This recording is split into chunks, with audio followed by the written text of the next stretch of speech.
संगणकाचे जनक आणि नालंदा विद्यापीठाचे कुलगुरू डॉक्टर विजय भटकर रामनवमी निमित्त मूर्तिजापूर तालुक्यातील आपल्या मुरंबा या मूळ गावी दाखल झाले होते।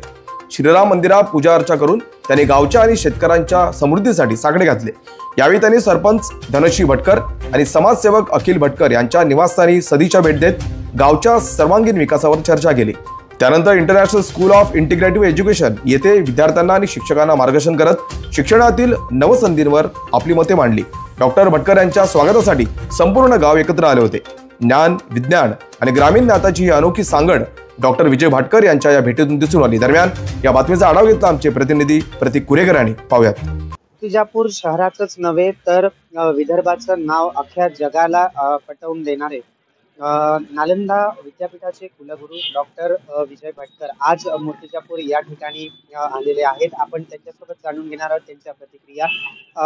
डॉक्टर विजय भटकर यांच्याबद्दल जर बोलल्या गेलं तर संगणकाचे जनक म्हणून डॉक्टर विजय भटकर यांची ओळख सर्वत्र मानल्या जाते। मला एकच सांगायचं वाटतं भारतीय संस्कृती जी हजारो काळ टिकली,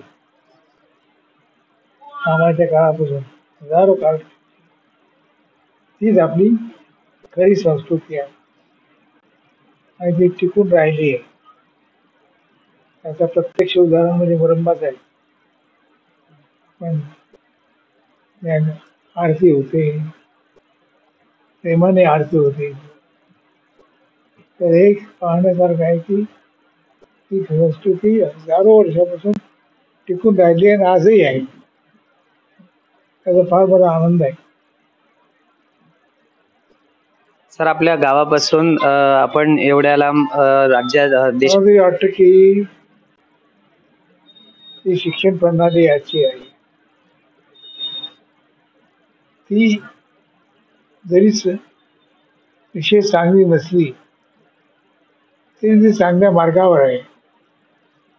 चांगल्या मार्गावर आहे आणि चांगलं शिक्षण आम्हाला मिळत होतं।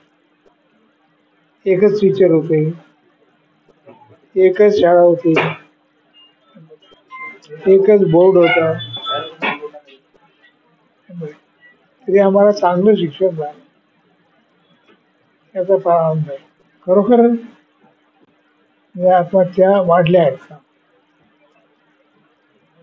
काही प्रमाणात वाढल्या आहेत, पण मला आनंद असा आहे की आजचा शेतकरी चांगली शेती करतोय, पहिल्यापेक्षा चांगली शेती करतोय। पाऊस वगैरे निसर्ग जेव्हा पाहतो तर आज हा शेतकरी, विदर्भाचा शेतकरी चांगली बरी शेती करतोय आणि तो पुढे फार मोठी प्रगती करणार, फार मोठी प्रगती।